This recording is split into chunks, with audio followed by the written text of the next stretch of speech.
இயேசு ஜீவிக்கிறார். இயேசு ஜீவமானாய். ஆமென். ஆமென். உங்கள் எல்லோரையும் இந்த 3வது மாதத்தின் 1வது நாள் சந்திப்பதிலே மிகவும் சந்தோஷப்படுகின்றேன். මේ 3 වෙනි මාසයේ පළවෙනි දවස් ඔබ හැම කෙනෙක්ම මුණ ගැහිමින් මම ඉතාමත් සතුටු වෙනවා. 1வது நாளிலே வேறு மற்ற எல்லா காரியங்களையும் விட்டு நாங்கள் தேவனுடைய சமூகத்தில் என்று இருக்க வேண்டும் என்று வந்து நீங்கள் தேவனை நமஸ்கரித்து தேவனை துதித்து அவருடைய வார்த்தைகளை நீங்கள் கேட்பதற்காக நீங்கள் ஆயத்தப்படுவது மிகவும் சிறந்த காரியமாக இருக்கிறது. මේ පළවෙනි දවසේ අනිකුත් හැම දෙයක්ම අත්හැරලා දේව අභිමුඛත්වයේ සිටින්න ඕනේ. උන්වහන්සේට ප්‍රශංසා කරන්න ඕනේ. උන්වහන්සේගේ වචනේ අසන්න ඕනේ කියලා ඔබ පැමිණි සිටිනවා. මේ පැමිණීම ඉතාමත් යහපත්. இந்த ஆண்டிலும் கூட මේ අවුරුද්දේ எங்களுடையதான தலையங்கம் தான் අපගේ මාතෘකාව තමයි நாம் கர்த்தராக இயேசு கிறிஸ்துவின் சீசர்களாவோம். අපි යේසුස් ක්‍රිස්තුස් වහන්සේගේ ගෝලය වෙමු. ஆகவே அந்த தலையங்கத்தின் கூடாகத்தான் நான் பேச விரும்புகின்றேன். එනිසා මේ මාතෘකාව යට තමයි ඔබට කතා කරන්න කැමති වන්නේ. ஏனென்றால் என் அன்பானவர்களே, මක්නිසාද මගේ ප්‍රේමවන්තයනි, வேதத்திலே உள்ள காரியங்களை விளங்கிக் கொள்ளவில்லை என்றால், බයිබලයේ ලියා තිබෙන කාරණා අපි තේරුම් ගන්නේ නැත්නම් நாங்கள் உண்மையாகவே சத்தியத்தின்படி நடக்கிறவர்களாக இருக்க முடியாமல் போய்விடும். සැබවින්ම අපි සත්‍යතාවය අනුව හැසිරෙන්නන් බවට පත් වෙන්න බැරි වෙයි. என் அன்பானவர்களே, මගේ ප්‍රේමවන්තයනි, நாங்கள் வாசிக்க போற முதலாவதாக අපි පළමුව කියවන්ට යනවා 2 தீமோத்தேயுவின் புத்தகம் 2 තිමෝති පොතේ 1வது அதிகாரம் පළවෙනි පරිච්ඡේදයේ 10வது வசனத்தை வாசிக்க போகிறோம். 10 වෙනි පදේ කියවන්ට යනවා. நம்முடைய இரட்சகராகிய இயேசு கிறிஸ்து பிரசன்னமானதினாலே அந்த கிருபை இப்பொழுது வெளிப்படுத்தப்பட்டது. அவர் மரணத்தை பரிகரித்து ஜீவனையும் அழியாமையும் சுவிசேஷத்தினாலே வெளியரங்கமாக்கினார். மரணය නැති කර 9வது வசனத்தை வாசிப்போம். 9வது வசனம். 9 වෙනි පදේ. அவர் நம்முடைய கிரியைகளின்படி நம்மை இரட்சிக்காமல் தம்முடைய தீர்மானத்தின்படியும் ஆதி காலம் முதல் கிறிஸ்து இயேசுவுக்குள் நமக்கு அருளப்பட்ட கிருபையின்படியும் நம்மை இரட்சித்து பரிசுத்த அழைப்பினாலே அழைத்தார். උන්වහන්සේ අපේ ක්‍රියාවල ප්‍රකාරයට නොව තමන් වහන්සේගේම අභිප්‍රායද ක්‍රිස්තුස් යේසුස් වහන්සේ තුළ పూర్ව කාලවලට ප්‍රථමයෙන් අපට දෙන ලද කරුණාවේද ප්‍රකාරයට අප ගලවා සුද්ධ වූ කැඳවීමකින් කැඳවා ගත්සේක. என் அன்பானவர்களே, මගේ ප්‍රේමවන්තයනි, இதத்திலே பவுல் அடிகளார் எழுதுகிறார், මේ ස්ථානයේ පාවුල්තුමා ලියනවා, தேவன் எங்களை நம்முடைய கிரியைகளின்படி அவர் அகளை ரட்சிக்காமல் උන්වහන්සේ අපේ ක්‍රියාවල් ප්‍රකාරයට අපේ ගලවන්න නැතුව தம்முடைய தீர்மானத்தின்படி තමන් වහන්සේගේ අභිප්‍රාය ප්‍රකාරයට ஆதி காலத்தில் கிறிஸ்து இயேசுவுக்குள் நமக்கு தந்தரப்பட்ட கிருபையின்படியும் ක්‍රිස්තුස් යේසුස් වහන්සේ තුළ పూర్ව කාලයේ පටන් ප්‍රථමයෙන් අපට දෙන ලද කරුණාවේ ප්‍රකාරයටද நம்மை ரட்சித்து අප ගලවා பரிசுத்த அழைப்பினாலே அழைத்தார். සුද්ධ වූ කැඳවීමකින් කැඳවා ගත්සේක. என் அன்பானவர்களே, මගේ ප්‍රේමවන්තයනි, இந்த இடத்திலே 2 காரியங்களை பவுல் அடிகளார் சொல்லுகிறார். මේ ස්ථානයේ පාවුල්තුමා කාරණා දෙකක් කියනවා. ஒன்று ரட்சிப்பு, එකක් ගැලවීම, மற்றது அழைப்பு. ඊළඟ කැඳවීම. இங்கே விளங்கிக் கொள்ள வேண்டியிருக்கிறது, මෙතන තේරුම් ගන්න ඕනේ, அவர் சொல்லுகிறார், ඔව් කියනවා, எங்களுடைய கிரியையின்படி எங்களை அவர் ரட்சிக்காமல் අපේ ක්‍රියාවල් ප්‍රකාරයට අපේ ගලවන්න නැතුව அவருடைய கிருபையினாலே எங்களை ரட்சித்து, උන්වහන්සේගේ කරුණාවෙන් අපි ගලවා ரட்சித்தவர் ගලවපු තැනන් වහන්සේ அவர் பரிசுத்த அழைப்பினாலே எங்களை அழைத்தார். උන්වහන්සේ සුද්ධ වූ කැඳවීමකින් කැඳවා ගත්සේක. ஹalleluya. හalleluya. இதிலிருந்து விளங்கக்கூடிய இருக்கிறது, මේන් අපිට තේරුම් ගන්න පුළුවන් யாருக்கு ரட்சிப்பு இருக்கிறதோ කාටද ගැලවීම තියෙන්නේ, அவர்கள் எல்லோருக்கும் அழைப்பு இருக்கிறது. එයාලා හැම කෙනෙක්ටම කැඳවීමක් තියෙනවා. ஹalleluya. හalleluya. ஹalleluya. හalleluya. இரண்டாவதை கொள்ளுங்கள். හොඳට තේරුම් ගන්න. யார் யார் நீங்கள் ரட்சிக்கப்பட்டிருக்கிறீர்கள் என்று நினைக்கிறீர்களோ ඔබ කවුද මම ගැලවීම ලැබපු කෙනෙක් කියලා ඔබ හිතන්නේ, நீங்கள் எல்லோரும் விளங்கிக் கொள்ளுங்கள், உங்களுக்கு அழைப்பு என்று ஒன்றும் இருக்கிறது. ඔබ හැමෝම තේරුම් ගන්න ඔබට කැඳවීමක් කියලා දෙයක් තියෙනවා. ஆகவே இந்த அழைப்பு என்பது නමුත් ඒ නිසා මේ කැඳවීම කියන්නේ சில வேளைகளிலே உங்களுடைய எல்லா காரியங்களையும் வெற்றி தேவருக்காக ஊழியர் செய்வதற்காக வருவதாக இருக்கலாம். සමහරක් වෙලාවට ඔබගේ සියලු කාරණා අත්හැරලා දෙවියන් වහන්සේට සේවය කරන පිණිස ඔබ කැප වෙනවා වෙන්න පුළුවන්. அல்லது நீங்கள் பகுதி நேரமாக ஏதோ ஒரு காரியத்தை செய்கிறதா இருக்கலாம். නැත්නම් ඔබ අර්ථකාලීනව යම් කාරණාවක් කරන්න පුළුවන්. சுருக்கமாக சொல்வதென்றால் කෙටියෙන් කියනවා නම් அவருக்கு சீசராக இருக்கும்படியாக எல்லோரும் நாங்கள் அழைக்கப்பட்டிருக்கிறோம். උන්වහන්සේට ගෝලයක් වෙන පිණිස අපි හැමෝටම කැඳවීමක් තියෙනවා. ஹalleluya හalleluya ஹalleluya හalleluya. இப்பொழுது நீங்கள் விளங்கிக் கொள்ளுங்கள். හොඳට තේරුම් ගන්න. எங்களுக்கு அழைப்பில்லை என்று சொல்வீர்களாய் சொன்னால் අපිට කැඳවීමක් නැහැ කියලා ඔබ කියනවා නම් என்றால் உங்களுக்கு ரட்சிப்பும் இல்லை என்பது அர்த்தமாயிருக்கிறது. එහෙමනම් ඔබට ගැලවීමකුත් නැහැ කියන එක තමයි ඒකේ තේරුම. நீங்கள் ரட்சிக்கப்பட்டிருந்தால் ඔබ ගැලවීම ලැබුවා නම් உங்களுக்கு கட்டாயமாக அழைப்பு என்று ஒன்று இருக்கிறது. අනිවාර්යෙන් කැඳවීමක් කියලා දෙයක් ඔබට තිබෙනවා. ஆகவே இந்த அழைப்பை பெற்றுக்கொண்ட நாங்கள் ඒ නිසා මේ කැඳවීම ලබාගත අපි அந்த அழைப்பின்படி நாங்கள் வாழ வேண்டியிருக்கிறது. ඒ කැඳවීම ප්‍රකාරයට අපි ජීවත් වෙන්නට අවශ්‍යයි. என் அன்பானவர்களே, මගේ ප්‍රේමවන්තයනි, அந்த அழைப்பைத்தான் இயேசுவாமி சொல்லுகிறார். ඒ කැඳවීම ගැන තමයි යේසුස් වහන්සේ කියන්නේ. நீங்கள் புறப்பட்டு போய் சகல ஜாதிகளையும் சீசர்களாக்கி, නුඹලා ගොස් සියලු ජාතීන් ගෝලයන් කරමින්, அதாவது நீங்கள் எல்லோரும் சென்று ஜனங்களை சுவிசேஷத்தை அறிவித்து அவர்களுக்கு ரட்சிப்பை கொடுத்து அவர்களை அழைப்புக்குள்ளாக நீங்கள் கொண்டு வர வேண்டும் என்பது இயேசு கிறிஸ்துவின் கருத்தாக இருக்கிறது. ඔබ ගිහිල්ලා හැම ජාති හැම මිනිස්සෙක්ම සුභාරංචිය කියලා ඔවුන්ව ගැලවීම තුලට ගේන්න ඕනේ කියන එක තමයි දෙවියන් වහන්සේගේ අභිප්‍රාය. ரட்சிப்புக்குள்ளாக கொண்டு வருவது மட்டுமல்ல, ගැලවීම තුලට ගෙන විතරක් නෙමෙයි, அவர்களை நீங்கள் சீசர்களாக்குகின்றதான அழைப்பு என்ற நிலைமைக்குள்ளாக கட்டாயமாக கொண்டு வர வேண்டும். ඔවුන්ව ගෝලත්වය කියන තැනට කැඳවීම කියන ඒ කැඳවීමට ඔවුන් ගේන මට්ටමට ඔවුන් ගොඩ නගන්න ඕනේ. என் அன்பானவர்களே, මගේ ප්‍රේමවන්තයනි, நர்வாவளை கொள்ள மாட்டோம். හොඳට තේරුම් ගන්න අවශ්‍යයි. இது எல்லோருக்கும் இருக்கிறது.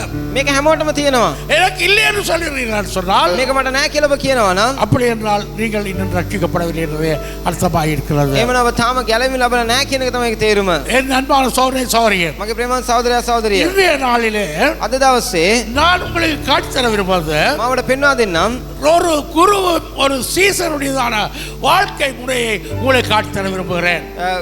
නායකයා සහ ගෝලයාගේ ජීවිත රටාව ගැන ඔබට පෙන්වා දෙන්න කැමතියි. நான் சென்ற மாதத்திலே මම ගිය මාසේ நான் பேசக்கூடிய இருந்தது මම කතා කරා மத்திய என்றதான சீசனை குறித்து நான் உங்களோடு கதைக்கக்கூடிய இருந்தது. මතෙව් කියන ගෝලයා ගැන කතා කරා.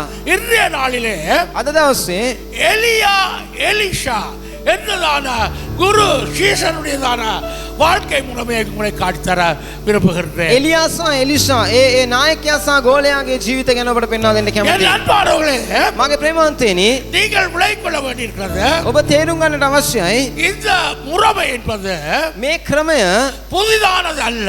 අලුත් දෙයක් නෙමෙයි. எங்களுக்கு வேதத்திலே சொல்லப்பட்ட காரியங்கள். අපිට බයිබලයේ කියා තිබෙන කාරණාවන් நாங்கள் பார்க்க போகிறோம். අපි බලන්න යනවා. யார் இந்த எலியா என்பது? කවුද මේ එලියා කියන කෙනා? 1 ராஜாக்கள் 17வது அதிகாரம் එක රාජාවලිය 17 වෙනි පරිච්ඡේදයේ முதலாவது வசனத்தை வாசிப்போம். පළවෙනි පදේ කියවමු. கீலேயாத்தின் குடிகளிலே திஸ்பியனாகிய எலியா ஆகாப்பை நோக்கி, என் வாக்கின்படியே அன்றி இந்த வருஷங்களிலே பனியும் மழையும் பெய்யாதிருக்கும் என்று இஸ்ரவேலின் தேவனாகிய கர்த்தருக்கு முன்பாக நிற்கிற நான் அவருடைய ஜீவனை கொண்டு சொல்லுகிறேன் என்றான். තවද ගිලියත්තිහි විසුවන්ගෙන් එක්කෙනෙකු තිස්බිය එලියා ආහබ්ට කතා කොට, මා සේවය කරන ඊශ්‍රායල්ගේ දෙවියෝ ස්වාමින් වහන්සේ ජීවමාන බව සැබෑවා සේම මාගේ වචනය ලෙස මිස මේ අවුරුද්දේ පිනිවත් වැස්සවත් නොවන්නේ යයි කීයේය.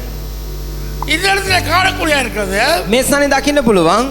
கிலேயாத்தின் குடிகளிலே ගිලියති විසු திஸ்பியனாகிய எலியா. එක්කෙනෙකු තිස්බිය එලියා. என் அன்பானவர்களே, මගේ ප්‍රේමවන්තයනි, இங்கே காணக்கூடிய இருக்கிறது මෙතන දකින්න පුළුවන් கிலேயாத் என்பதான ஊராயிருக்கிறது. ගිලියත් කියන ප්‍රදේශයක්. அவன் திஸ்பியன் ஆகிய எலியான் சொல்லப்படுகிறது. තිස්බිය එලියා කියලා කියා තිබෙනවා. ஆகவே இவன் இந்த 12 கோத்திரத்துக்கு உட்பட்டவன் அல்ல. ඒ නිසා ඔහු මේ ගෝත්‍ර 12න් කෙනෙක් නෙමෙයි. அப்படியானால் யூதா கோத்திரத்தில் அல்லது பெஞ்சமின் கோத்திரத்தில் என்றதான பேர் அங்கே கூறப்பட்டிருக்கும். නැත්නම් උට යුදා ගෝත්‍රය නැත්නම් බෙන්ජමින් ගෝත්‍රය කියන නමක් කියන්නේ නැති.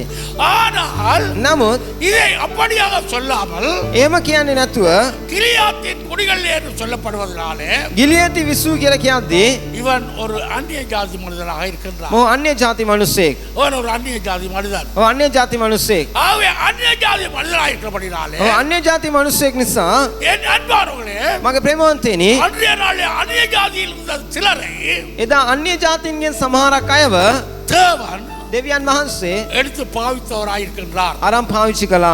இந்த எலியா මේ එලියා மிகவும் வல்லமுள்ளவனாக තමත් බලවත් කෙනෙක් ලෙස தேவனுடைய சமூகத்திலே දෙවියන් වහන්සේගේ අභිමුඛත්වයේ கிரியை செய்தவராயிருக்கின்றார். ක්‍රියා කරපු කෙනෙක් ලෙස සිටිනවා. என் அன்பான சகோதர சகோதரியே මගේ ප්‍රේමවන්ත සහෝදරයා සහෝදරිය இவனுக்கு මොහුට சீசனாக இருந்தவன் ගෝලයෙක් ලෙස හිටියේ எலிஷா என்று நாங்கள் காணுகின்றோம். එලිෂා කියන මනුස්සයා දකිනවා. எலிஷா என்பவன் இவனுக்கு சீசனாக இருக்கின்றான். එලිෂා කියන කෙනා ඔහුගේ ගෝලයක් ලෙස ඉන්නවා. என் அன்பானவர்களே මගේ ප්‍රේමවන්තේනි இந்த எலிஷாவை பற்றி මේ එලිෂා ගැන ஒரு அறிமுகம் ஒன்று சொல்லப்படுகிறது. හැඳින්වීමක් කියා තිබෙනවා.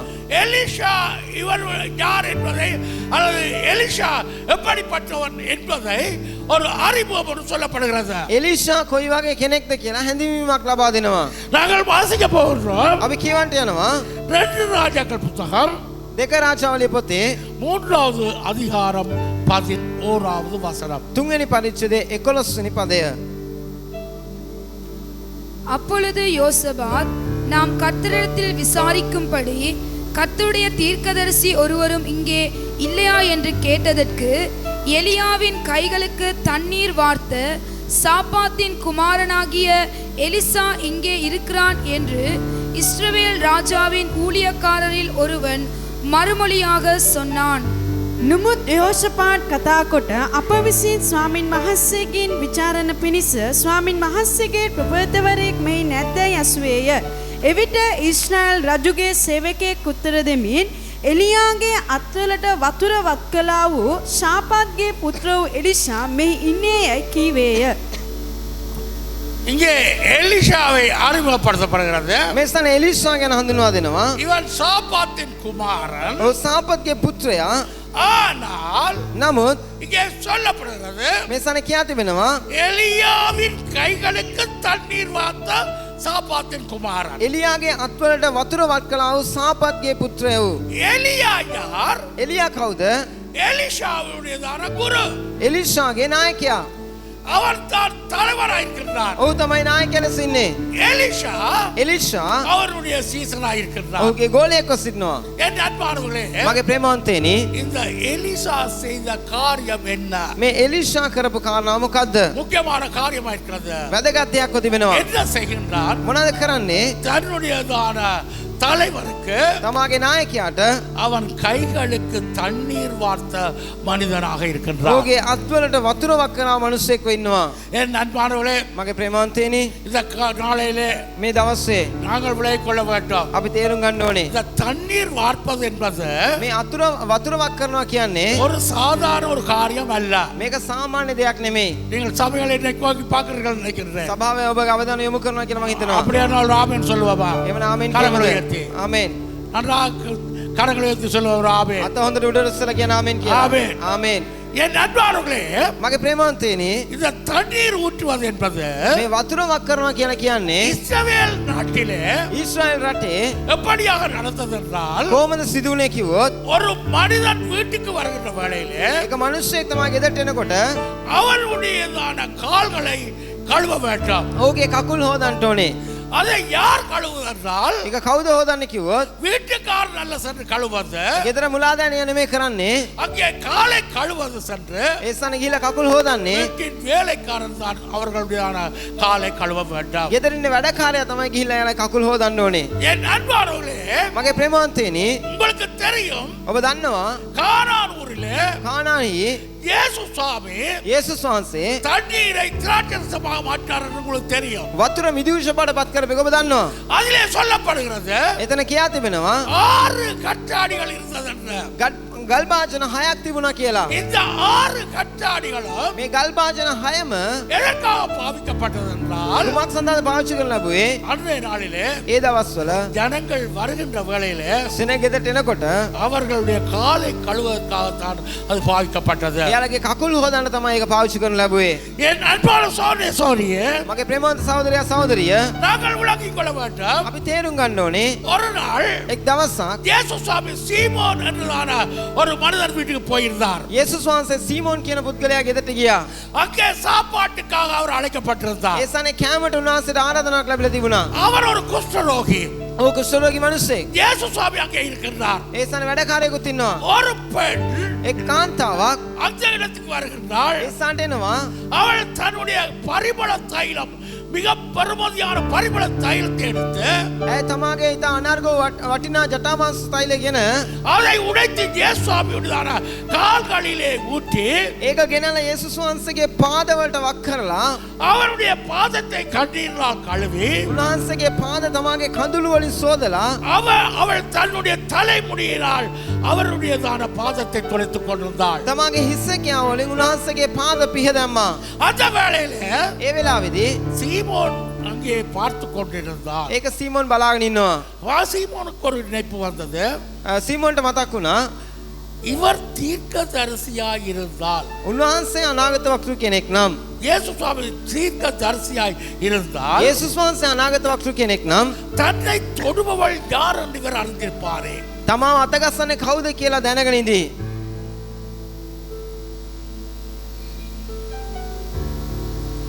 தன்னை தொடுபவள் யார்? තමා අතගස්සන්නේ කවුද? என் அன்பானவளே, මගේ ප්‍රේමාන්තේනි அது மரியாள் என்றார் பெண். ඒ මරියා කියන ස්ත්‍රිය அவள் ஒரு விபச்சாரியாய் இருந்தாள். ඇය වෛශ්‍ය ස්ත්‍රියක්. அவள் தான் வந்து கால்களை துடைத்துக் கொண்டிருந்தாள். ඇය තමයි ඇවිල්ලා උන්වහන්සේගේ පාද පිහ දැම්මේ.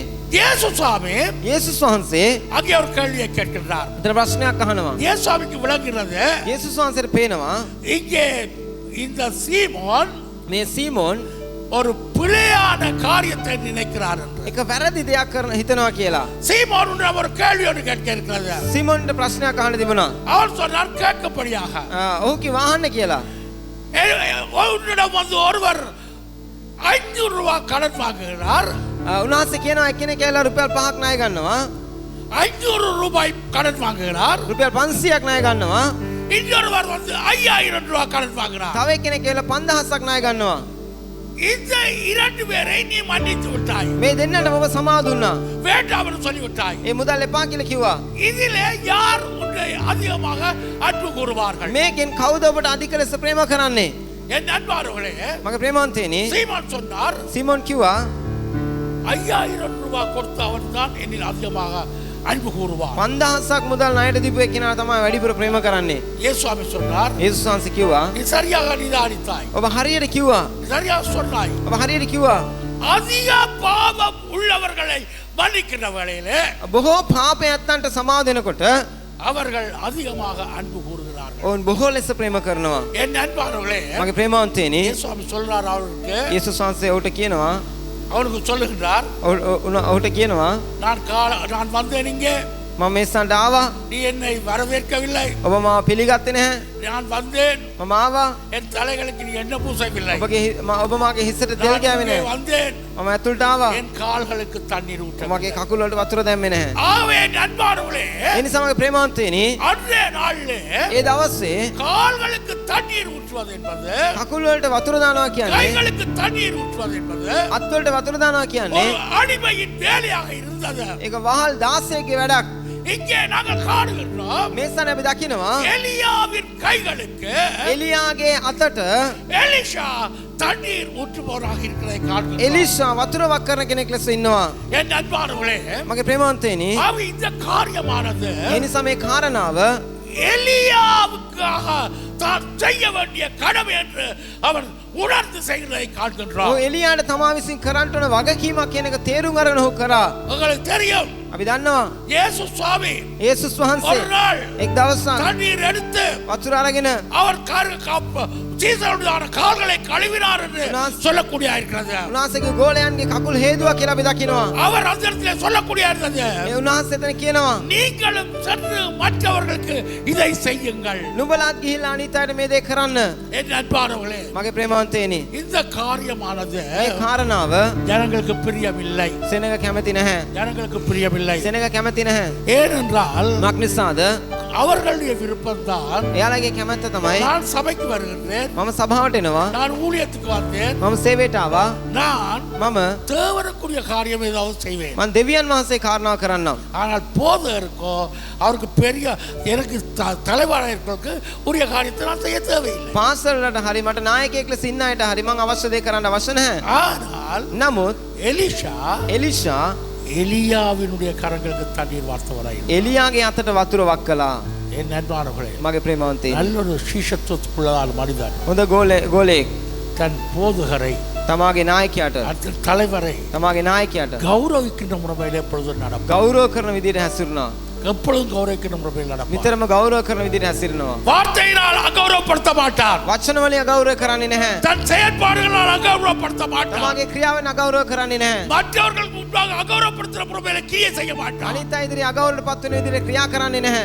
அவருடையதான கடமையாயிருக்கும் ඔහුගේ වගකීම තමයි எப்பொழுதும் නිතරම நான் தலைவரை நான் உயர்த்தி பார்க்க வேண்டும். තමාගේ නායකයා උසස් කරලා බලන්න ඕනේ කියලා. இங்கே நாங்கள் காணுகிறோம் මේ நண்பர்களே, ස්ථානේ අපි දකිනවා ප්‍රේමවන්තයනි. එලිෂා தன்னுடையதான தலைவனாகிய எலியாவுக்கு තමාගේ නායකයා වන එලියාට அவன் கைகளுக்கு தண்ணீர் வார்த்தவராயிருந்தார். ඔහුගේ අතට වතුර වක් කළා. என் அன்பான சிவ பிள்ளைகளே, මගේ ප්‍රේමවන්ත දේවදරුවනි இந்த காலை வேளையிலும் මේ උදෑසන நாங்கள் விளைக்கொள்ள අපි வேண்டியிருக்கிறது තේරුම් ගන්නට අවශ්‍යයි. எங்களுக்கு ரட்சிப்பு கிடைத்திருக்கிறது. අපිට ගැලවීම ලැබිලා තියෙනවා. ரட்சிக்கப்பட்ட எங்கள் எல்லோருக்கும் ගැලවීම ලැබුවා හැම කෙනෙක්ටම அழைப்பு இருக்கிறது. කැඳවීමක් තියෙනවා. எதற்காக? කුමක් සඳහාද? சீஷத்துக்குள்ளாக செல்வதற்காக அழைப்பு இருக்கிறது. ගෝලයෙක් වෙන පිණිස කැඳවීම තියෙනවා. ஹalleluya. හalleluya. ஆமென் சொல்லுவோமா? ආමෙන් කියමුද? ஹalleluya. හalleluya. என் அன்பானவர்களே, මගේ அதை ප්‍රේමවන්තයනි தட்டி கழிக்கங்களால் முடியாது. ඒක අතපසු කරන්න කාටවත් බෑ. இங்கே நாங்கள் காணுகிறோம் මේ ස්ථානේ අපි දකිනවා எலியாவிடம் தேவன் சொல்லக்கூடிய இருந்தது எலிஷாவை அழைக்கும்படியாக. දෙවියන් වහන්සේ එලියාට කියනවා එලිෂාව කැඳවන්න කියලා. நான் உங்களை காட்டித்தர விரும்புகிறேன் මා ඔබට පෙන්වා දෙන්න කැමතියි. எப்படியாக அவனுடைய அழைப்பு இருந்தது என்ற. කොහොමද ඔහුගේ කැඳවීම තිබුණේ කියලා. எலிஷாவுடைய அழைப்பு எப்படியாக இருந்தது? එලිෂාගේ කැඳවීම කොහොමද තිබුණේ? என் அன்பான சகோதரனே சகோதரியே, මගේ ප්‍රේමවත් සහෝදරයා සහෝදරිය நீங்கள் நன்றாக விளைக்கொள்ள வேண்டும். ඔබ හොඳට තේරුම් ගන්න ඕනේ. கைகளுக்கு தண்ணீர் ஊற்றுவது என்பது අතුර වතුර දානවා කියන්නේ ஒரு சாதாரண காரியம் அல்ல. ඒක සාමාන්‍ය දෙයක් නෙමෙයි. முழுமையான தன்னை தாழ்மைப்படுத்துகிற காரியம். සම්පූර්ණයෙන් තමයි යටත් කරන කාරණාවක්. நீங்கள் சாமுவேல் புத்தகத்திலே வாசிக்கலாம். සාමුවෙල්ගේ පොතේ ඔබ කියවන්න පුළුවන්. ஏலிக்கு சாமுவேல் பணிவிடை செய்து கொண்டிருந்தார் சொல்லப்படுகிறது. සාමුවෙල් ඒලිට උපස්ථාන කරමින් සිටියා. ஏலிக்கு அவன் சாமுவேல் பணிவிடை செய்து கொண்டிருந்தார் சொல்லப்படுகிறது. සාමුවෙල් ඒලිට උපස්ථාන කරමින් සිටියා. அவர் தேவனுக்கு ஊழியம் எல்லாம் செய்தது. ඔව් දෙවියන් වහන්සේට සේවය නෙමෙයි කරේ. ஆனால் அந்த ஆசரிப்பு கூடாரத்திலே தான் இருந்தார். නමුත් ඔහු හිටියේ සම්මුඛයේ මේ කූඩාරමේ තමයි. ஆனாலும் என் அன்பார்களே, නමුත් මගේ ප්‍රේමවන්තයනි அவன் அங்கே காணுகின்றோம் ඒ ස්ථානේ අපි දකිනවා. அந்த தன்னுடையதான தலைமைத்துவத்துக்கு அவன் கௌரவத்தை கொடுக்கின்றதாக எங்களை காண்கின்றோம். තමාගේ නායකත්වයට ගෞරව දෙන කෙනෙක් ලෙස සිටියා. என் அன்பானவர்களே, මගේ ප්‍රේමවන්තයනි உங்களுடைய அழைப்பை பற்றி பார்க்கிற வேளையிலே ඔහුගේ කැඳවීම දිහා බලද්දී நாங்கள் காணக்கூடிய இருக்கிறது අපිට දකින්න පුළුවන්. ராஜாக்கள் 19வது அதிகாரம் එක රාජාවලිය 19 වෙනි පරිච්ඡේදයේ 16வது வசனத்தை வாசிப்போம். 16 වෙනි පදේ කියවමු.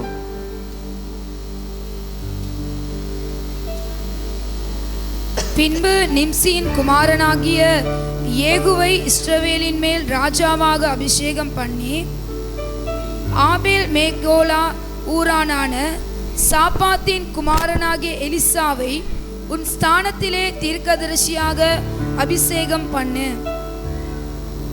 නිම්ෂිගේ පුත්‍රෝ ඒහු ඊශ්‍රායෙල් කෙරෙහි රජකමට ආලේප කරන්න. ආබෙල් මේහාලි ශාපත්ගේ පුත්‍රෝ එලිෂා නුඹ වෙනුවට අනාගත වක්තෘකමට ආලේප කරන්න. என் அன்பானவர்களே, මගේ ප්‍රේමවන්තයනි எலியாவுக்கு எதிராக එලියාට විරුද්ධව ஜெசபேல் என்றதான යෙසබෙල් කියන ஆகாப்புடைய மனைவி, ஆகாப் என்ற ராஜாவுடைய மனைவி ආහාප් රජුගේ භාර්යාව எலியாவை கொல்ல வேண்டும், එලියා මරන්න ඕනේ, நான் அவனை கொல்லுவேன் මම ඌව මරනවා என்று தீர்மானிக்கிற வேளையிலே එහෙම තීරණය කරද්දී எலியா பயந்து ஓடுகிறான். එලියා බය වෙලා දුවනවා. பயந்து ஓடுகிற வேளையிலே බය වෙලා දුවද්දී ஆண்டவர் எலியாவோடு பேசுகிறார். දෙවියන් වහන්සේ එලියත් එක්ක කතා කරනවා. எப்படியா சொல்லுகிறார்? කොහොමද කියන්නේ? எலியாவை பார்த்து சொல்லுகிறார், එලියා දිහා බලලා කියනවා பின்பு இப்சியின் குமாரனாகிய தேகுவை ராஜா இஸ்ரவேல் மேல் ராஜாவாக அபிஷேகம் பண்ணு. නිම්ෂිගේ පුත්‍ර වූ යෙහුව ඊශ්‍රායල් කෙරෙහි රජකමට ආලේප කරන්න ஆபேல் மெகொலாவின் ஊரானாகிய சாபாத்தின் குமாராகிய எலிசாவை உற்சானத்திலே தீர்க்கதரிசியாக அபிஷேகம் பண்ண.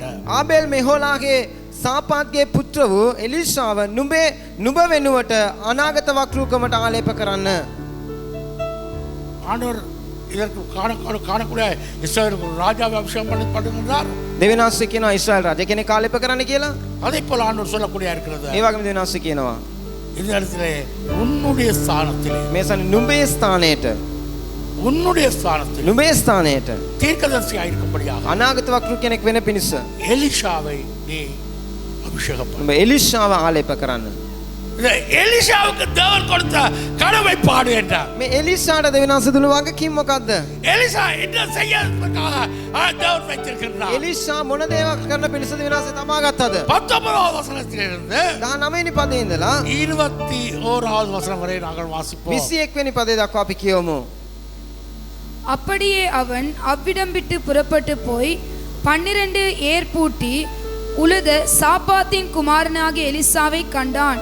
அவன் 12ஆம் ஏரை ஓட்டிக் கொண்டிருந்தான். எலியா அவன் இருக்கும் இடம் மட்டும் போய் அவன் மேல் தன் சால்வையை போட்டான். அப்பொழுது அவன் மாடுகளை விட்டு எலியாவின் பிறகே ஓடி, நான் என் தகப்பனையும் என் தாயையும் முத்தம் செய்ய உத்தரவு கொடும், அதற்கு பின் உம்மை பின்தொடர்வேன் என்றான். அதற்கு அவன், போய் திரும்பி வா, நான் உனக்கு செய்ததை நினைத்துக்கொள் என்றான். அப்பொழுது அவன் இவனை விட்டு போய் ஓர் ஏர் மாடுகளை பிடித்து அடித்து ஏரின் மரமுட்டுகளால் அவைகளின் இறைச்சியை சமைத்து ஜனங்களுக்கு கொடுத்தான். அவர்கள் சாப்பிட்ட பிற்பாடு அவன் எழுந்து எலியாவுக்கு பின் சென்று அவனுக்கு ஊழியம் செய்தான். இங்கே காணுகிறோம், මෙසේ ඔහු එතනින් ගිය විට ශාපාත්ගේ පුත්‍රෝ එලිෂා ඔහුට සම්බ වුණේය. එලිෂා ගවයන් 12 බානක් පස්සේ හාමින් 12 වෙනි බාන සමග සිටිනවා ඔහු දුටුවේය. එලියා ඔහු ළඟට ගොස් තමාගේ සලුව ඔහු පිට එළිය. එවිට ඔහු ගවයන් අතර එලියා පස්සේ දුව ගොස්, මාගේ පියාණන්නා මෑණියන් සිම එන්ට මට අවසර ලැබේවා. ඉන් පසු ඔබ අනුව එන්නෙමි කීවේය. ඔහුද ඇරි යන්න මම නුඹ කුමක් කළෙම් දැයි ඔහුට කීවේය. එවිට ඔහු වෙතින් ඔහු ඇරී ගොස් ගවයන් බාන රැගෙන මරා ගවයන්ගේ වියදඬු වලින් උන්ගේ මස් තම්බා මිනිසුන්ට දුන්නේය. ඔහුද කෑවෝය. පසුව ඔහු නැගිට එලියා අනුව ගොස් ඔහුට සේවය කළේය. என் அன்பானவர்களே, මගේ ප්‍රේමවන්තයනි, இங்கே எலிஷாவுடைய அழைப்பு எதற்காக என்று காணுகின்றோம். මේ ස්ථානේ එලියා සහ එලිසාගේ කැඳවීම කුමක්ද නිසා බලනවා. இங்கே நாங்கள் காணுகிறோம், අපි දකිනවා எலியா சென்று එලියා ගිහිල්ලා பார்க்கிற வேளையில බලද්දී எலிஷா එලිෂා 12 ஏர் மாடுகளை பூட்டி உழுது கொண்டிருக்கிறான். ඒ ස්ථානේ ගවයන් 12 දෙනෙක් බානක බස්සා හාමින් සිටනවා. உழுது கொண்டிருக்கிற வேளையில හාමින් සිටන වෙලාවේදී இந்த 12வது ஏர் மாட்டினுடையதான மாட்டைத்தான் இவன் பிடித்து உழுது கொண்டிருக்கின்றான். 12 වෙනි බාන තමයි හරක් වල්ලගෙන හාගෙන ඉන්නේ.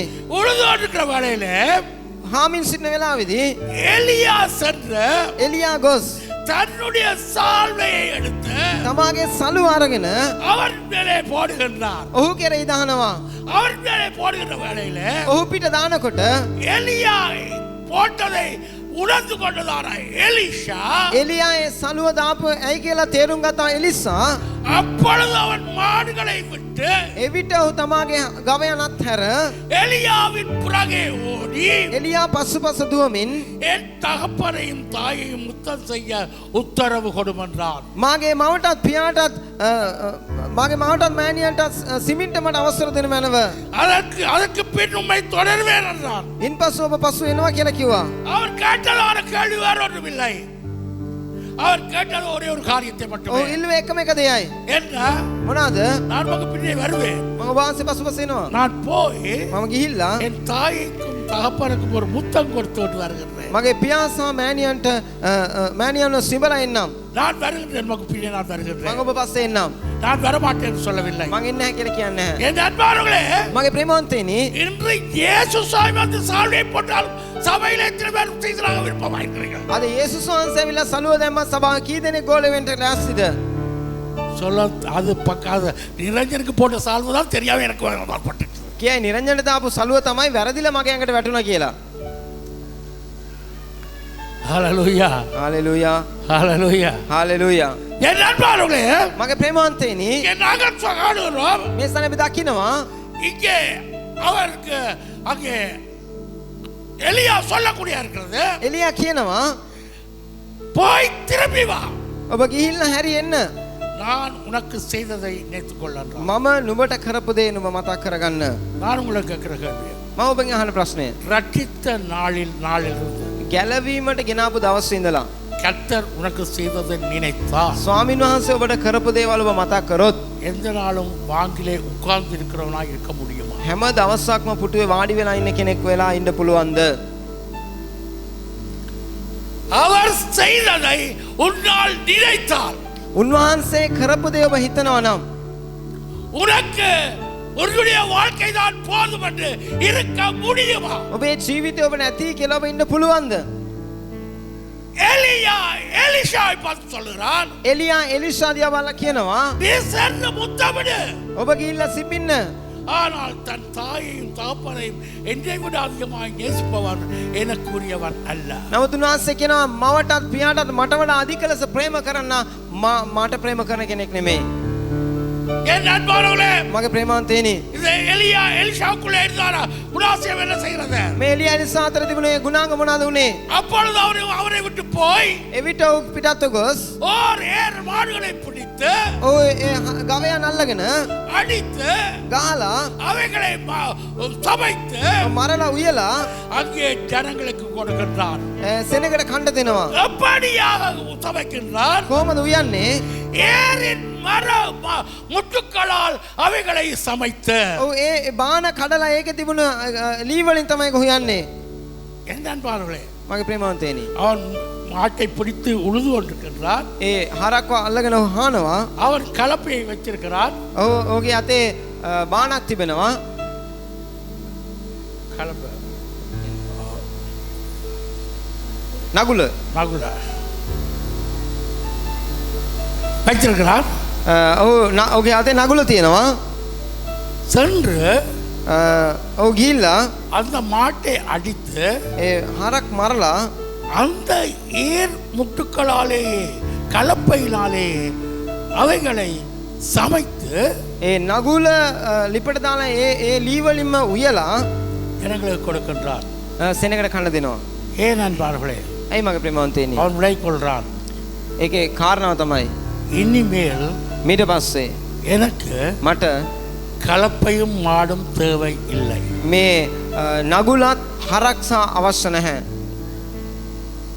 கலப்பையும் மாடும் எனக்கு தேவை. මේ නගුලත් හරකත් මට අවශ්‍ය නැහැ. அவைகளை அவன் அன்றே அடித்து சமைத்து அந்த கலப்பையினுடையதான மரங்களால் சமைத்து ජනங்களுக்கு கொடுத்து முடித்து விட்டது. ඔහු ඒක නගුල කඩලා ඒක දර වෙනුවට පාවිච්චි කරලා හරක් මරලා සෙනගට එදා කන්න දුන්නා. என் அன்பானவர்களே, මගේ ප්‍රේමවන්තයනි அவருடைய அர்ப்பணிப்பை நீங்கள் பார்க்கிறீர்கள். ඔහුගේ කැපවීම ඔබ දකිනවා. நான் உனக்கு செய்ததை நீ நினைத்துக்கொள். මම නුඹට කරපු දේ නුඹ මතක් කරගන්න. தேவன் எங்களுக்கு செய்ததை நாங்கள் நினைக்கின்றோமா? දෙවියන් වහන්සේ අපිට කරපු දේ අපි මතක් කරනවාද? பாவத்திலும் சாபத்திலும் வாழ்ந்த எங்களை පාපෙන් ශාපෙන් ජීවත් වුණ අපිව தன்னுடைய மரணத்தினாலே දෙවියන් වහන්සේගේ මරණයෙන් எங்களை விடுதலையாக்கி අපිව නිදහස් කරලා அவருடைய இரத்தத்தினாலே උන්වහන්සේගේ ලේ වලින් பரிசுத்தமாக்கி සුද්ධ කරලා எங்களுடைய ரோகங்களை நீக்கி අපගේ රෝග ඉවත් කරලා சமூகத்திலே அடித்தளத்திலே வாழ்ந்த எங்களை தங்கள் கண்கள் முன்பாக உயர்த்தி සමාජයේ පල්ලෙහා මට්ටමකට අපිව උන්වහන්සේ උසස් කරලා குப்பை மாட்டில் இருந்த எங்களை பிரபுக்களுக்கு நேராக வைத்து කසලගොඩ හිටියා අපිව අරගෙන උන්වහන්සේ ප්‍රභූවරුන් ඉදිරියේ වාඩි කරවලා கர்த்தர் எங்கள் வாழ்க்கையில் செய்த நன்மைகளை நினைத்து ස්වාමීන් වහන්සේ අපේ ජීවිතේ කළා යහපතේ සීක් කරලා நாங்கள் வாழ்கின்ற தன்மை எங்களிடம் இருக்கிறதா? අපි ජීවත් වෙන ජීවිතයක් අපි ගාව තියෙනවද? எங்களிடம் இருக்கிறதா? අපි ගාව තියෙනවද? என் அன்பானவர்களே, මගේ ප්‍රේමවන්තයනි, அந்த எலிஷா ඒ එලිෂා ஒரு தீர்மானத்துக்கு வருகிறார். ඔව් තීරණයකට එනවා. இனிமேல் මින්පසු கலப்பையும் தேவையில்லை, නගුලත් අවශ්‍ය නැහැ, மாடு தேவையில்லை, හරකත් අවශ්‍ය නැහැ. என்னை அழைத்த கர்த்தர் தான் எனக்கு வேண்டும். මාව කැඳවු දෙවියන්ස් තමයි මට ඕනේ. ஹalleluya, හalleluya. அட கரங்களை අපි தட்டுவோம். අපලසන දෙමුද? ஹalleluya, හalleluya. என்னை ரட்சித்து මාව ගලවා அழைத்த කැඳවා அந்த தேவனே எனக்கு வேண்டும். කැඳපු දෙවියන් වහන්සේ තමයි මට ඕනේ. வேறு மற்றொன்றும் எனக்கு தேவையில்லை. වෙන කිසි දෙයක් මට අවශ්‍ය නැහැ. அவன் பின்னே செல்லுகின்றான். ඔව් පසුපසින් යනවා. இங்கே சொல்லப்படுகிறது, ඒසනේ කියා තිබෙනවා. அங்கே சாப்பிட்ட ஜனங்கள் சாப்பிட்ட பிறகு එනක කෑමෙන් පසුව அவன் எழுந்து ඔව් නැගිට எலியாவுக்கு பின்னே சென்று එලියා අනුව ගොස් அவனுக்கு ஊழியம் செய்தான். ඔහුට සේවය කළේය. அதான் கைகளுக்கு தண்ணீர் வார்த்தை. ඒක තමයි ඔහුගේ අතට වතුරක් කළේ. ஹalleluya, හalleluya. ஹalleluya. හalleluya. என் அன்பான சிவப்பிள்ளையே, මගේ ප්‍රේමන්ත දේව දරුවනි, இந்த காலை வேளையில் நான் உனக்கு சொல்லுகிறேன். මේ උදෑසන කාලේ ඔබට කියන්නම්. காலை வேளையில் நான் உனக்கு මේ சொல்லுகிறேன், උදෑසන කාලේ ඔබට කියන්නම්. நீ அவருடைய சீசனாக வேண்டும் என்றால் ඔබ උන්වහන්සේට ගෝලයක් වෙන්න අවශ්‍ය නම් அவர் செய்த காரியங்கள் நினைக்க வேண்டாம். උන්වහන්සේ කරපු දේවල් ඔබ මතක් කරන්න நீ ඕනේ. உனக்காக நீ ஆயத்தப்படுத்திக் கொண்டதான காரியங்கள் ඔබ ඔබ උදෙසා ලෑස්ති කරලා තියාගෙන ඉරපු දේවල් ஆகிய அவைகளை எல்லாவற்றையும் நீ கைவிட வேண்டாம். ඒ හැම දෙයක්ම ඔබ අත්හරින්න ඕනේ. நீ அவர் அழைத்ததான உன்னை அழைத்ததான தேவருக்கு பின்னே செல்ல நீ ஆயத்தப்பட ඔබ வேண்டாம். කැඳවපු දෙවියන් වහන්සේ පසුපස යන්න ඔබ ලෑස්තිද? அவர் உனக்கு தருகின்றதான தலைவனுக்கு முதலாவதாக நீ ஊழியம் செய்ய வேண்டும். උන්වහන්සේ ඔබට දෙන්නව නායකයාට ප්‍රථමයෙන් ඔබ සේවය කරන්න ඕනේ. எனக்கு பைபிள் குளத்தில் படிக்கிற காலத்தில் බයිබල් කොලෙජ් ඉගෙන ගන්න කාලේ ஒரு பாஸ்டர் அப்படியா சொன்னார். එක පාස්ටර් කෙනෙක් මෙහෙම කිව්වා. அவர் சரியாக கிரிக்கெட்ல ஃபுட்பால்ல நல்லா விளையாடக்கூடியவர், එයා හොඳට ෆුට්බෝල් සෙල්ලම් කරන්න පුළුවන් කෙනෙක්. நல்லா விளையாடக்கூடியவர். හොඳට සෙල්ලම් කරන්න පුළුවන් කෙනෙක්. அவருடைய வீட்டுக்கு சென்றா ඔයා ගෙදරට ගියා? அவருடைய வீட்டுல பெரிய ஒரு கபட் இருக்குது. එයා ගෙදර ලොකු කබඩයක් තියෙනවා. அந்த கபட்ல அப்படியே நிறைஞ்சு போயிருக்குது, எல்லாம் கப் தான் இருக்குது. එයාගේ කබඩ් එක සම්පූර්ණයෙන්ම ගත්තා වූ කප් තමයි තියෙන්නේ. ஏன்னு சொன்னா ඇයි කිව්වොත් அவர் ரட்சிக்கப்பட முன்பு அப்படியாக இல்லாத செய்தார். එයා ගැලෙන් ලබන්න කලින් ඒ සම්බන්ධව එයා ක්‍රියා කරලා හිටියා. அவர் அது விளையாட்டுகளில் பிரபல்யமானவர். ඒ ක්‍රීඩාවල දක්ෂ කෙනෙක්.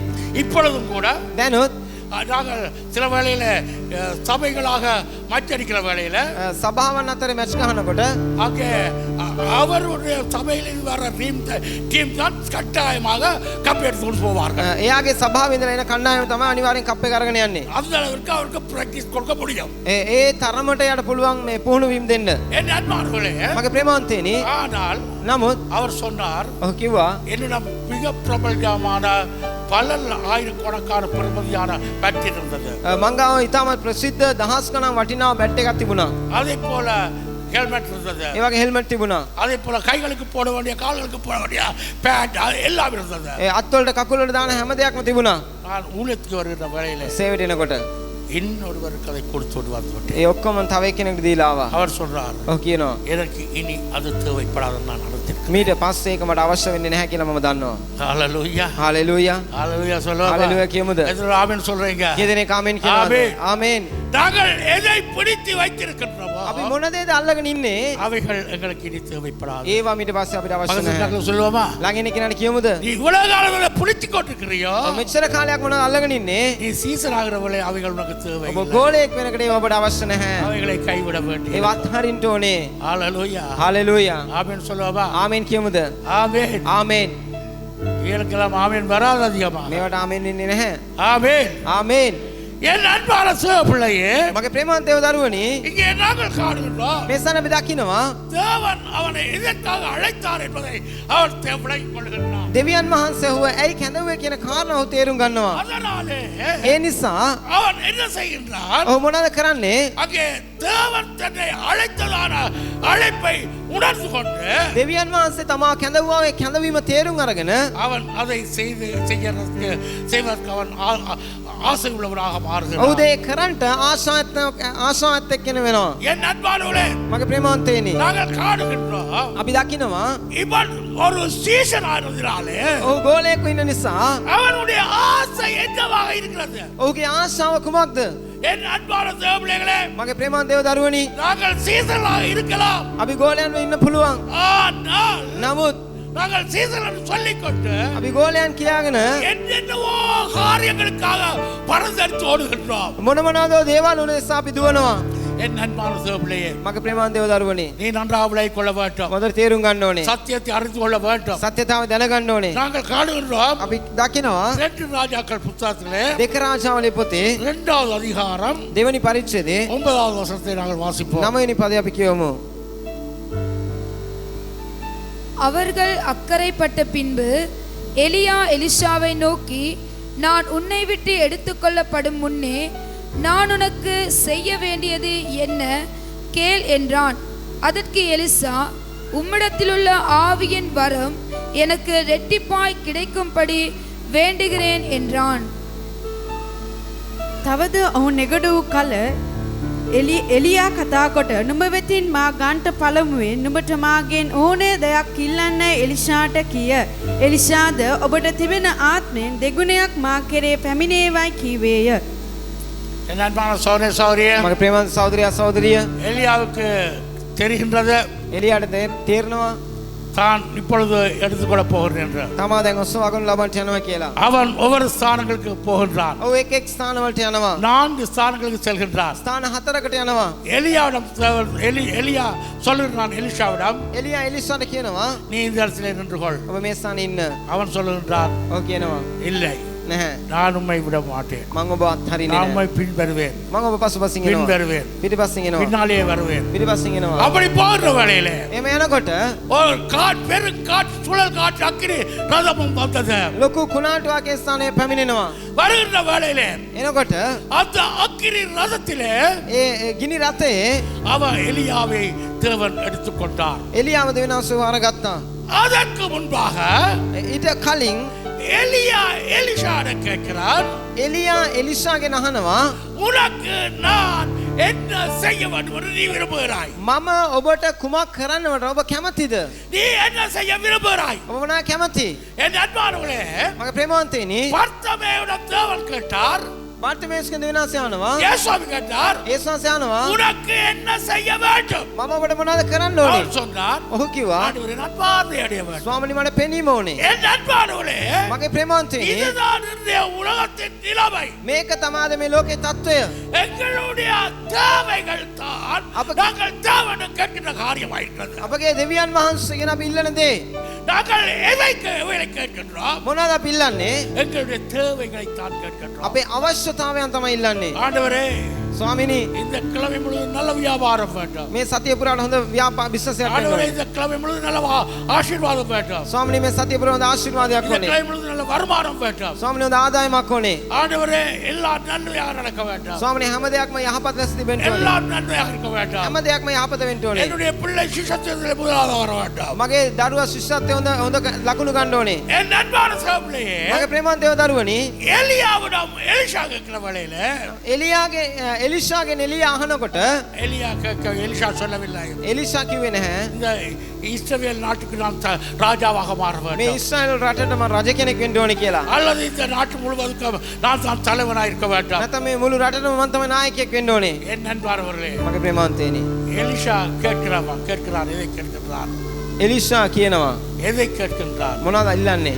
உமக்குள்ளே இருக்கின்ற ஆவியின் வரம் ඔබ තුල තියෙන ආත්මික දීමන இரட்டிப்பு மடங்காக எனக்கு வரும். දෙගුණයෙන් මට ඕනේ. ஹalleluya හලෙලූයා. இந்த கரங்களை தட்டுவோமா අපි අපලසන දෙමුද? ஹalleluya හලෙලූයා. ஹalleluya හලෙලූයා. நல்ல சீசனுக்கு இருக்கின்ற ஆசை இதுதான் යහපත් ගෝලයකට තියෙන ආශාව මේකයි. அவருக்குள்ளே இருக்கிற ஆசை என்ன ඔහු තුළ තිබෙන ආශාව මොකද්ද? ஜனங்கள் ரட்சிக்கப்பட வேண்டும் සෙනඟ ගැලවීම ලබන්න ඕනේ. ஜனங்கள் தேவனை அறிய வேண்டும் සෙනඟ දෙවියන් වහන්සේ දැනගන්න ඕනේ. ஜனங்கள் தேவன் வல்லமை அறிய வேண்டும் සෙනඟ දෙවියන් වහන්සේගේ බලය දැනගන්න ඕනේ. தேவனுடைய கிருபையை ஜனங்கள் விளக்க வேண்டும் දෙවියන් වහන්සේ කරුණාව සෙනඟ තේරුම් ගන්න ඕනේ. ஜனங்கள் பாவத்திலே அழித்து நரகத்துக்கு போற நிலைமை மாற வேண்டும் සෙනඟ පාපයෙන් විනාශ වෙලා අපායට යනව මාර්ගය වෙනස් වෙන්න ඕනේ. இதுதான் நல்ல சீசனின் ஆசை මේක තමයි යහපත් ගෝලයාගේ ආශාව. அவன் சொல்லுகிறான் ඔහු කියනවා ஆண்டவரே ස්වාමිනී உமக்குள்ளே இருக்கிறதான வரம் ඔබ වහන්සේ තුළ තිබෙන ඒ දීමන எலியாவை பார்த்து சொல்லுகிறான் එලියා දිහා බලලා කියනවා உமக்குள்ளே இருக்கிறதான ஆவியின் வரம் ඔබ තුළ තියෙන ඒ ආත්මික දීමන எனக்கு ரெட்டிப்பா மடங்காம මට දෙගුණයෙන් ඕනේ. ரெட்டிப்பு மடங்காம මට දෙගුණයෙන් ඕනේ. ஹalleluya හලෙලූයා. ஹalleluya හලෙලූයා. ஹalleluya හලෙලූයා. உங்களுக்கு தெரியுமா ඔබ දන්නවද? எலியா வேதத்திலே செய்த அற்புதங்கள் 12 එලියා දේ වචනය කළා හාස්කම් 12යි. இஸ்ரவேல் தேசத்திலே செய்த அற்புதங்கள் 12 ඊශ්‍රායල් දේශයේදී ඔහු කළා වූ හාස්කම් 12යි. ஆனால் නමුත් எலிஷா செய்த அற்புதங்கள் வேதத்திலே 24 එලිසා කළා වූ හාස්කම් බයිබලයේ ලියා තිබෙනවා 24ක්. 24 ரெட்டிப்பு மடங்கு දෙගුණයෙන්. ரெட்டிப்பு மடங்கு දෙගුණයෙන්. அந்த கரங்களை தட்டுவோமா අපි අපලසන දෙමුද? ஹalleluya හලෙලූයා. ஆமென் ආමේන්.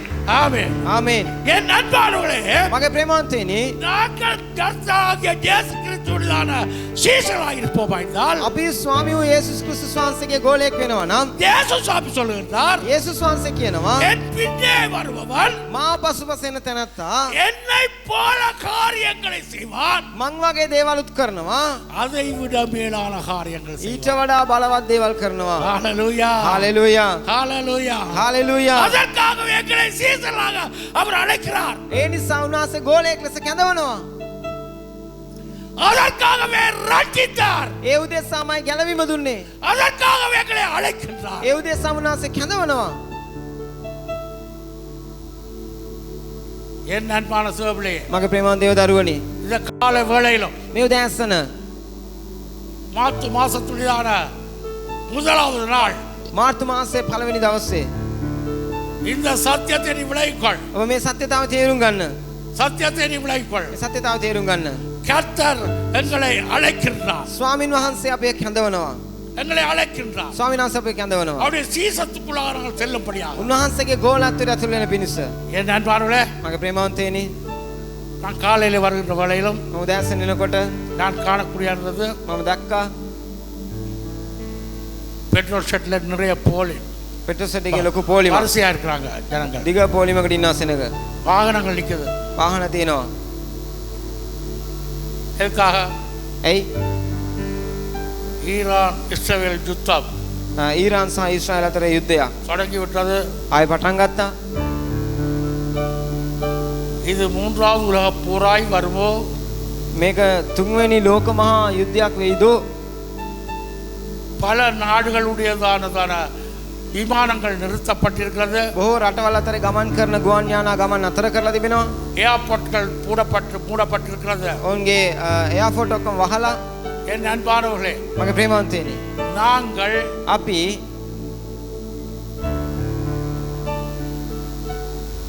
அவருடைய வருகைக்கான காலத்தை காண்பித்துக் கொண்டிருக்கிறோமோ උන්වහන්සේගේ පැමිණීමේ කාලයට ලං වෙලා ඉන්නවා. காலம் அன்பித்துக் கொண்டிருக்கிறது කාලය සමීපයි. இந்த போர் நிறுத்தப்படவில்லை என்றால் මේ යුද්ධ නතර වුණේ නැත්නම් இஸ்ரேல் அமெரிக்கா இஸ்ரேலுக்கு உதவி செய்யும் ඇමරිකාව ඊශ්‍රායලට උදව් කරයි. ஈரானுக்கு சோவியத் உதவி செய்யும் ඊරාන් වලට රෂ්‍යාව උදව් කරයි. ரஷ்யாவுக்கு சீனா உதவி செய்யும் රෂ්‍යාවට චීනය උදව් කරයි. இந்தியா ඉන්දියාව நடுவில் இருந்து ஆடிக்கிட்டு இருக்குது මැද ඉඳලා වැනෙනවා. எங்கே போகிறது எங்கே போகிறது எங்கே කොයි පැත්තට යන්නද කියලා වැනෙනවා. ஏன் ඇයි? ரஷ்யாவோடு சேர்ந்தால் රුසියාවත් එක්ක එකතු වුණොත් கட்டாயமா பாகிஸ்தான் அமெரிக்காவோடு சேரும். අනිවාර්යෙන් පාකිස්තානය ඇමරිකත් එක්ක එකතු වෙයි. இவர் இந்தியா அமெரிக்காவோடு சேர்ந்தால் ඉන්දියාව කියලා ඇමරිකාවත් එක්ක එකතු වුණොත් பாகிஸ்தான் ரஷ்யாவோடு சேரும். පාකිස්තානය රුසියාවත් එක්ක එකතු වෙනවා. இப்பொழுது நாடுகள் பிரான்ஸ், ஜப்பான், ஆஸ்திரேலியா போன்ற நாடுகள் எல்லாம் அமெரிக்காவினுடைய பக்கத்திலே சென்று கொண்டிருக்கிறார்கள். ෆ්‍රාන්ස්, ජපාන, ඇමරිකාවත් එක්ක එකතු වෙලා තියෙනවා. மற்ற நாடுகள் சிலர்கள் இங்கே ரஷ்யாவோடு சேர்த்து கொண்டிருக்கிறார்கள். අනිත් රටවල් දැන් රෂ්‍යාවත් එක්ක එකතු වෙමින් සිටිනවා. வடகொரியா, වඩ කොරියාව, දකුණු කොරියාව. பயங்கரமான நாடு. භයානකයි. அது சோவியத்தோடு சேர்த்து கொண்டிருக்கிறது. ඒ නිසා சோவியத்தோடு சேர்த்து கொண்டிருக்கிறது. සෝවියට් රஷ்‍යාවත් එක්ක ரஷ்யாவுக்கு அது உடன்பாடு உள்ளதாக இருக்கிறது. රஷ்‍යාවත් එක්ක ගිවිසුම ඇති කරගන්න ලෑස්ති. என் அன்பானவர்களே, මගේ ප්‍රේමවන්තේනි, இந்த நிலைமைகள் நாளுக்கு நாளாக வளர்ச்சி அடைந்து கொண்டுதான் இருக்கிறது. මේ தત્ත්වය දවසින් දවස උග්‍ර වෙමින් පවතිනවා. அதாவது ஒரு எரிமலை வெடிப்பது போல ඒ කියන්නේ ගිනි කන්දක් පුපුරන යනවා වගේ இவ்வளவு காலமும் புகை விட்டு கொண்டிருந்தது. මෙච්චර කාලයක් ඒක දුම් දාගෙන තිබුණා. நேற்றைய பகல்ல வெடித்து விட்டது. ඊයේ දවල් ඒක පිපුරුවා.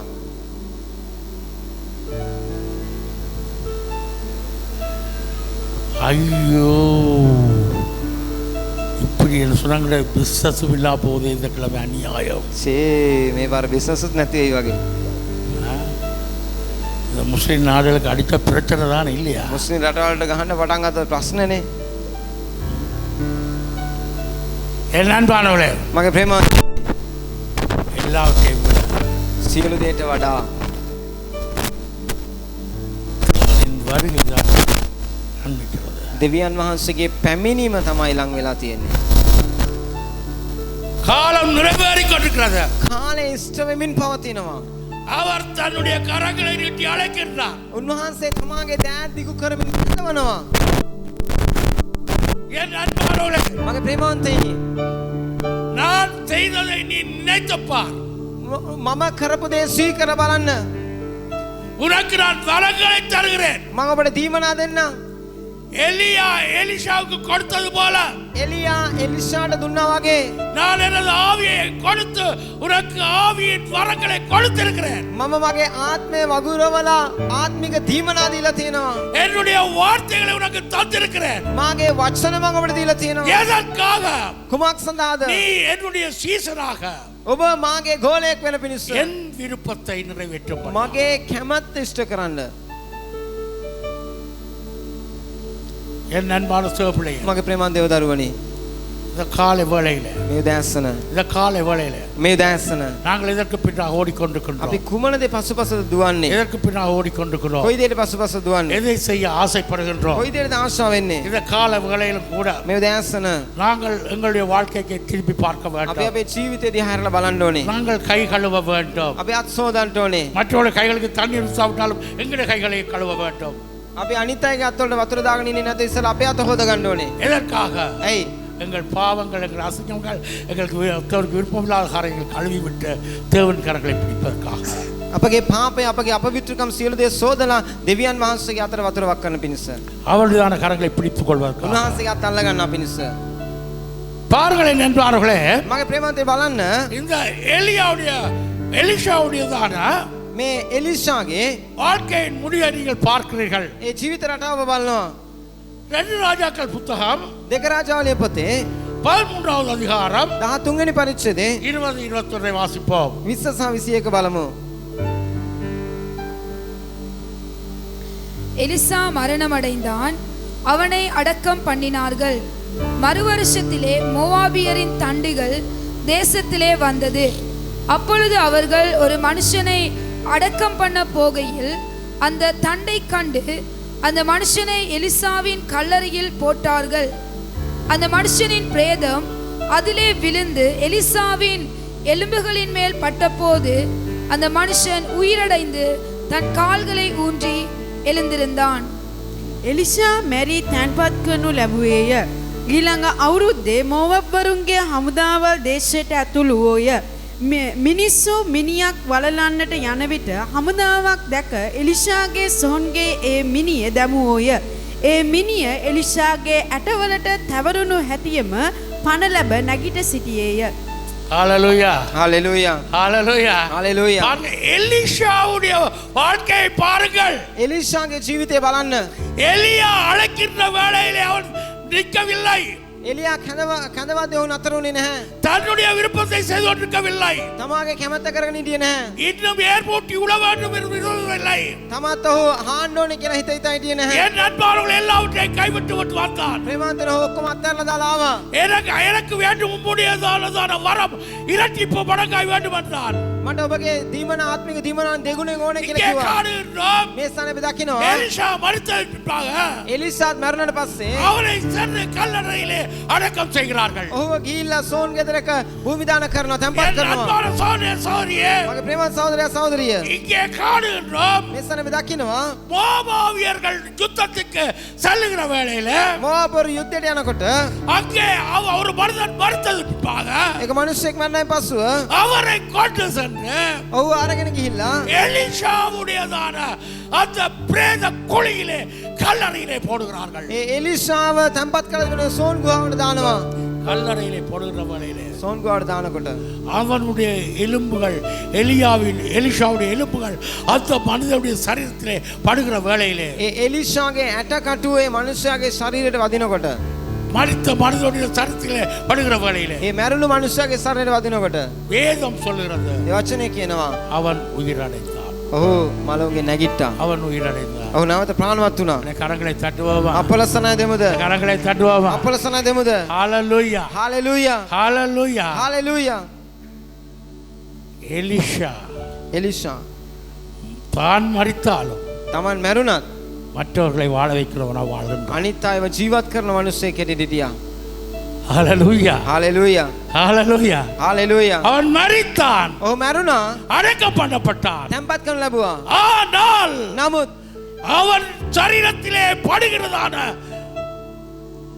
உடல்கள் உயிர் செலுத்தக்கூடியதான வல்லமை அவனுக்குள்ளே இருந்தது. ඔහුගේ ශරීරය ඔහුගේ ඇටකටවලට වදිනා වූ ඒ අනිත් ශරීරයන් මලවුන්ගේ නැගිටින්න පුළුවන් වූ බලයක් ඒකේ තිබුණා.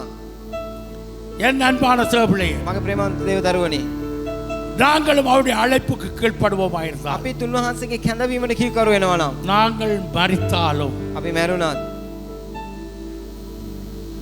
நாங்கள் மரித்தாலும் අපි මැරුණත් நாங்கள் மற்றவர்களை ஜீவிக்க வைக்கிறவர்களாக இருப்போம். අපි මලවුන්ව ජීවත් කරන ආය බවට පත් වෙනවා. ஹalleluya හalleluya. அந்த பத்திரிக்கையாளர் சொல்லுங்க, ළඟින කෙනාට நீ කියන්න, அழைப்புக்கு கீழ்ப்படிந்தால், ඔබ කැඳවීමට කීකරු වුණොත්, நீ அழைப்புக்கு கீழ்ப்படிந்தால், කැඳවීමට කීකරු වුණොත්, அங்கே நீ மரித்தாலும் ඔබ මැරුණත් மற்றவர்களை ஜீவிக்க வைக்கிறவராக இருப்பாய். අන් අයව ජීවත් කරවන කෙනෙක් වෙනවා. நீ மற்றவர்களை ஜீவிக்க வைக்கிறவராக අන් අයව ජීවත් කරවන කෙනෙක් වෙනවා. ஹalleluya හalleluya ஹalleluya. හalleluya. என் அன்பான சேவபிள்ளையே, මගේ ප්‍රේමවන්ත දේව දරුවනි, இந்த காலை வேளையில මේ උදෑසන இயேசு சாமியுடையதான இதய துடிப்பை, යේසුස් වහන්සේගේ හද ගැස්ම, இதயத்தின் விருப்பத்தை, උන්වහන්සේගේ හදවතේ කැමැත්ත, ஆசையை, ආශාව, இந்த கடைசி காலத்தில் அவருடைய நோக்கத்தை මේ අන්තිම කාලේ උන්වහන්සේගේ අරමුණ நாங்கள் விளங்கிக் கொள்ள வேண்டும். අපි තේරුම් ගන්නට අවශ්‍යයි. அதற்கு கீழ்ப்படிய வேண்டும். ඒකට අපි කීකරු වෙන්නට අවශ්‍යයි. அவருடைய அழைப்புக்கு செவி கொடுக்க வேண்டும். ඒ නිසා කැඳවීමට සවන් දෙන්න ඕනේ. வாரத்துக்கு வாரம் அவர் இடத்திலிருந்து சொல்லுகிற வார்த்தைக்கு நீ கீழ்ப்படியவில்லை. උන්වහන්සේ ඔබට කියන වචනවලට ඔබ කීකරු වෙන්නේ නැත්නම්, என் அன்பானவர்களே, මගේ ප්‍රේමවන්තයනි, நாங்கள் අපි அவைகளுக்கான பதில் கொடுக்க வேண்டியவளாய் ஒரு நாள் முகம் கொடுப்போம். ඒකට අපි උත්තර දෙන්න වෙනවා දවසක්. ஒரு நாள் முகம் கொடுப்போம். එක් දවසකට මුණ දෙන්න වෙනවා. இந்த காலை வேளையிலே මේ උදෑසන நான் உங்களுக்கு சொல்லுகிற காலம், අපිට කියන කාරණාව තමයි தேவனுடைய வார்த்தையை கேட்டுவிட்டு, දෙවියන් වහන්සේගේ වචන අසන්නට ஒரு காதால் கேட்டுவிட்டு එක කනකින් අහලා மறுகாதனால் வெளியிலே செல்ல விட வேண்டாம். අඩිත් කණෙන් අත්හරින්න එපා. மறுகாதனால் செல்ல விட வேண்டாம். අඩිත් කණෙන් යන්න ඉඩ අරින්න එපා. என் அன்பானவர்களே, මගේ ප්‍රේමවන්තයනි, இரண்டு காதனால் வடித்து කන් දෙකම අතුල් කරගෙන இதயத்துக்குள்ளாக வைத்து හදවත තුල තියාගෙන மீண்டும் அதை சிந்தித்து නැවත ඒක කල්පනා කරලා உன் மனசிலே எடுத்து ඔබගේ සිතට අරගෙන அதை கிரியையிலே போடத்தான். ඒක ක්‍රියාවට දමන්න. அப்பொழுது එවිට அவருடைய ஆசீர்வாதத்தை நீ காண முடியும். උන්වහන්සේගේ ආශිර්වාද ඔබ දකින්න පුළුවන්. ஏனென்றால் මක් නිසාද? நாங்கள் காணுகிறோம் අපි දකිනවා 2 பேதுரு புத்தகம் පේතුස් දෙක පේතුස් පොතේ முதலாவது அதிகாரம் පළවෙනි පරිච්ඡේදයේ 10வது வசனம் இப்படியாக சொல்லுகிறது. 10 වෙනි පදයේ මෙසේ කියනවා. 2 பேதுரு දෙක පේතුස් முதலாவது அதிகாரம் පළවෙනி පරිච්ඡේදයේ 10வது வசனம். 10 වෙනි පදය. ஆகையால் சகோதரரே, உங்கள் அழைப்பையும் தெரிந்து கொள்ளுதலையும் உறுதியாக்கும்படி ஜாக்கிரதையாயிருங்கள். இவைகளை செய்தால் நீங்கள் ஒரு காலும் இடறி விழுவதில்லை. බැවි සහෝදරයනි, නුඹලාගේ කැඳවීමද තෝරා ගැනීමද ස්ථීර කරගන්න පිණිස වඩා කඩිසරව ක්‍රියා කරන්න. මක් නිසාද නුඹලා මේ දේ කරනවා නම් කිසි කලකත් වැකිලෙන්නේ නැත. பேதுரு சொல்றார், පේතුස් කියනවා உங்களுடைய தெரிந்து கொள்ளுதலையும் ඔබගේ තෝරා ගැනීමත් அழைப்பையும் කැඳවීමත් நீங்கள் விளங்கிக் கொள்ள வேண்டும். ඔබ තේරුම් ගන්න ඕනේ. நீங்கள் ஜாக்கிரதையாக இருக்க வேண்டும். ඔබ ඊගෙන පරිස්සමින් ඉන්න ඕනේ. அவைகளை காத்துக் கொள்ளும்படியாக ඒ දේ ආරක්ෂා කරන පිණිස அங்கே அவர் மேலே சொல்லப்பட்ட 9 வசனங்களிலும் நீங்கள் இந்த காரியங்களை செய்ய வேண்டும் என்று சொல்லுகின்றார். ඊළ කියා තිබෙන පදවල මොන මොන දේවල්ද කරන්න ඕනේ කියලා කියනවා. என் அன்பானவர்களே, මගේ ප්‍රේමවන්තයනි, அந்த அழைப்பை நாங்கள் காத்துக் கொள்ள வேண்டும். ඒ කැඳවීම අපි ආරක්ෂා කරගන්න ඕනේ. அதற்காக ඒ උදෙසා எங்களுடைய கரங்களால் செய்ய வேண்டிய காரியம் இருக்கிறது. අපේ දෑතෙන් කරන්න ඕන දේවල් තිබෙනවා. எங்களுடைய கரங்களால் செய்ய வேண்டிய காரியம் අපේ දෑත් වලින් කරන්න ඕන දේවල් තියෙනවා. நாங்கள் அவற்றை செய்யாமல் අපි ඒවල් නොකර அவருடைய சீசலாக மாறாமல் උන්වහන්සේ ගෝලය වෙන්නේ නැතුව என் அன்பானவர்களே, මගේ ප්‍රේමවන්තයනි, அவருதான இதயத்தின் ஆசையை திருப்தியாக்க முடியாது. උන්වහන්සේගේ හදවතේ ආශාව සම්පූර්ණ කරන්න බෑ. திருப்தியாக்க முடியாது. ඒක තෘප්තියටපත් කරන්න බෑ. என் அன்பானவர்களே, මගේ ප්‍රේමවන්තයනි, காலங்கள் நெருங்கிக் கொண்டிருக்கிறது. කාලය සමීපයි. காலங்கள் நெருங்கிக் கொண்டிருக்கிறது. කාලය සමීපයි. எங்களுடைய காலங்களுக்கு அடையாளங்கள் வெளிப்பட்டுக் கொண்டிருக்கிறது. මේ කාලය කුමක්ද කියලා ලකුණු වලින් පෙන්눔 වෙනවා. அவருடையதான வெளிப்பாடுகள் வெளியே தெரிந்து கொண்டிருக்கிறது. උන්වහන්සේගේ එළිදර එළියට පේනවා. அதை விளங்கக்கூடிய மனிதன் விலகிக் கொண்டிருக்கின்றார். ඒක තේරුම් ගන්න පුළුවන් මනුස්සයා තේරුම් ගන්නවා. அவைகளை கீழ்ப்படிய விரும்புகிற மனிதன் கீழ்ப்படுகின்றார். ඒකට කීකරු වෙන්න කැමති මනුස්සයා කීකරු වෙනවා. என் அன்பான சிவப்பிள்ளையே, මගේ ප්‍රේමවන්ත දේව දරුවනි, இந்த காலை வேளையிலும் මේ උදෑසන நான் சொல்லுகின்றேன், මං කියන්නම්, அன்று எலியாவின் வார்த்தையை கீழ்ப்படிந்து එදා එලියාගේ වචනට කීකරු වෙලා එලියා அவனுக்கு கீழ்ப்படிந்து ඔහුට කීකරු වෙලා அவனுடைய சிஷ்யனாக மாறுகின்ற வேளையிலே එලිසා ඔහුගේ ගෝලයක් වෙනකොට அவனுடைய வாழ்க்கையிலே ඔහුගේ ජීවිතේ மிகப்பெரிய நன்மைகளை அவன் காண විශාල යහපත් දේ දකින්න පුළුවන් වුණා. பெரிய நன்மைகளை காண විශාල යහපත් දකින්න පුළුවන් වුණා. இந்த காலை வேளையிலும் මේ උදෑසන மத்திய 28வது அதிகாரத்தில் මතෙව් 28 වෙනි පරිච්ඡේදයේ 19, 20 வசனங்களை வாசிக்கிற வேளையில் 19 සහ 20 වෙනි පද කියවද්දී அவருடைய அந்த அழைப்பை ඔහුගේ ඒ කැඳවීම நீ ஏற்றுக்கொண்டார். ඔබ පිළිගන්න ඕනේ. அதற்கு கீழ்ப்படித்தார். ඒකට කීකරු වෙනවා නම්, உன்னை அர்ப்பணித்தார். ඔබ කැප කරනවා නම්, அதை செய்வதாக தீர்மானித்தார். ඔබ ඒ කරනවා කියලා තීරණය කරනවා නම්, கர்த்தர் நாளுக்கு நாளாய் உன்னை உயர்த்துவார். ස්වාමීන් වහන්සේ දවසින් දවස ඔබ උසස් කරනවා. அவர் உன்னை உயர்த்துவார். උසස් කරනවා. உனக்கு அவர் செய்ததை நீ நினைத்துக்கொள். ඔබට උන්වහන්සේ කරපු දේ ඔබ සිහි කරන්න. அவர் உனக்கு செய்ததை நினைத்துக்கொள். උන්වහන්සේ ඔබට කරපු දේ සිහි කරන්න. என் அன்பானவர்களே, මගේ ප්‍රේමවන්තයනි, உன்னை தாழ்த்து, ඔබ යටත් කරලා, உன்னை தாழ்த்து. ඔබ යටත් කරලා, அன்று எலியாவின் கரங்களுக்கு தண்ணீர் வார்த்த எலிஷா போல் එලියාගේ අතට වතුරක් කරාව එලිෂා වගේ நீ உன்னை தாழ்த்து. ඔබ යටත් කරමින් ஆவியின் வரங்களுக்கு ஆசைப்படு. ආත්මික දීමනාවලට ආශා වෙන්න. நீ அப்பொழுது එවිට ඔබ கர்த்தருடைய சித்தத்தை நிறைவேற்றுகின்றவனாய் ස්වාමීන් වහන්සේගේ සැලැස්ම ඔබ ඉෂ්ට කරනවා. நீ நிறைவேற்றுகிறாய். ඔබ ඉෂ්ට කරන කෙනෙක් වෙනවා. அப்பொழுது එවිට கர்த்தர் ස්වාමීන් වහන්සේ உன் வாழ்க்கையில் பெரிய காரியங்களை செய்வார். ඔබේ ජීවිතේ මහත් දේවල් කරයි. உன்னை பெரிய காரியங்களை செய்கிறவராய் ඔබේ மாற்றுவார். ජීවිතේ මහත් දේවල් කරන කෙනෙක් බවට පත් කරයි. பெரிய காரியங்களை செய்கிற மாற்றுவார். මහත් දේවල් කරන කෙනෙක් බවට පත් කරයි. இந்த கால வேளையில் මේ උදෑසන இருக்கிற ஸ்தானத்திலே ඔබ ඉන්න ස්ථානයේ யாவரும் நாங்கள் எழுதுகிறோம். හැමෝම අපි නැගිටිමු. யாவரும்